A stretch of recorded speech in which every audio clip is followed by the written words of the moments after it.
Leroy Sibbles, welcome to Profile. Thank you so much. Glad to be here. Really, really appreciate having you here. Reggae legend right in front of us. Living legend. Yeah. Over 50 years of experience in reggae music and production, all sorts of the facets of, of music. Pioneering influential reggae tracks, including Schoolgirls and Gunman Coming to Town as part of the Heptone specifically. Played a key role in the development of roots reggae and the global recognition of Jamaican music. And I want to talk a little bit about that as well.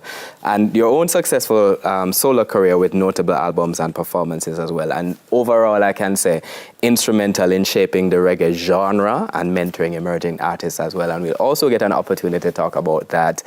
But first, I want to talk about the roots of all of that, because that is, magnificent achievement across, to be synonymous with the genre of reggae. Where did all of that start? Well, Trenchtown originally, right? But I have a story that tells it all. I used to have an occurring vision, a dream. Mm-hmm. People say it's a dream, and from I was like 11, 12, and it kept happening over and over right through my life, even when I was even doing music, and it's about me floating about the height of a telephone pole, and crowd would gather. I wasn't flying, I was just floating, and crowd would gather and be pointing at me, and I could never understand it. I look back and see, the things that I've done within the business, and seeing how the career, where my career have taken me, and I look back and I said, this was my destiny I was seeing. Find myself singing to 20, 25, 30,000 people. Me on stage, and everyone is pointing, and this time now it's phone, and you understand?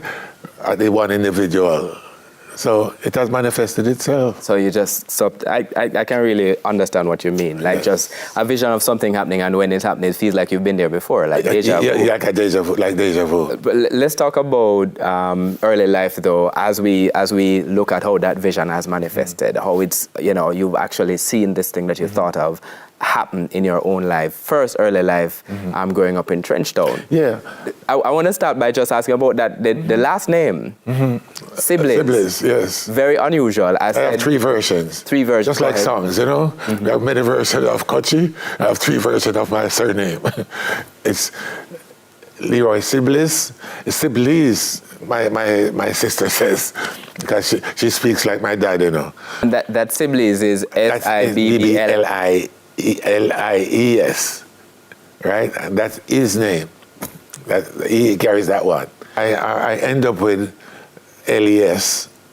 That's my. I use that now. I consider that as my singing name, my public name. Well, what's on my passport is LIES, SIBBLIS. That's my official name. So Sibbles, SIBBLES, SIBBLIES, and SIBBLIS. Sibbles. Yes. Wherever it comes from, in terms of the spelling of the last name. It's pronounced almost the same. You grew up in Trenchtown. Yes. In Trenchtown. What was it like? What was it like growing up in Trenchtown? How did that connect with you going on to do music? Okay, well, leaving Kingston Senior School, my mom took me, we got to put it all in there quickly. My mom took me to learn arc welding, Before that, she took me to learn. She took me to over Jonestown, to learn mechanics. And I was fired like the first week I got there, because at my lunchtime, the boss went out, and I took the acetylene torch. I was cutting up some oil cans and making some little cups and all them things. When he came back, he was mad. He was crazy. He was mad. He said, you're wasting my gas here. What are you doing? You know what? Go home.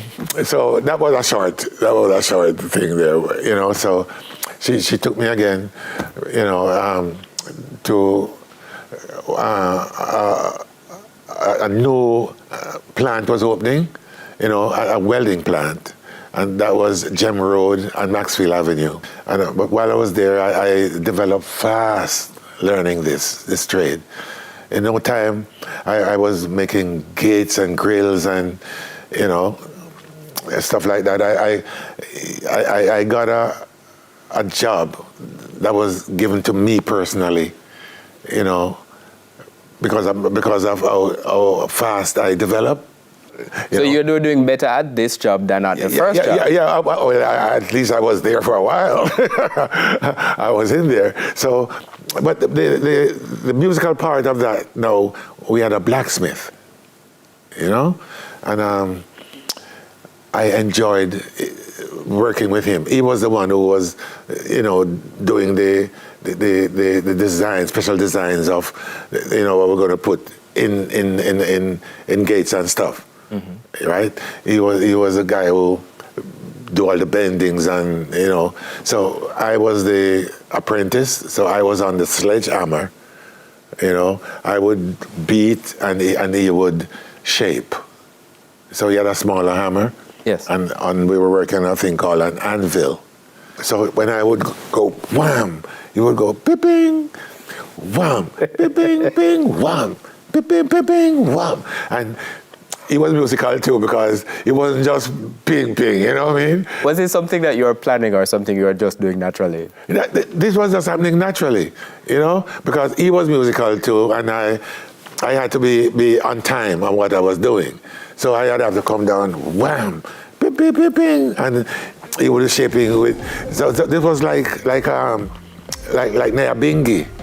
You're naturally making music. Yes. I have to stop here because we're running over for the first segment. I want to come back to that idea, but we have to take our first break on Profile. My guest is Jamaican-born musician, producer, and legendary reggae artist Leroy Sibbles, and we're back with you on the other side of these messages.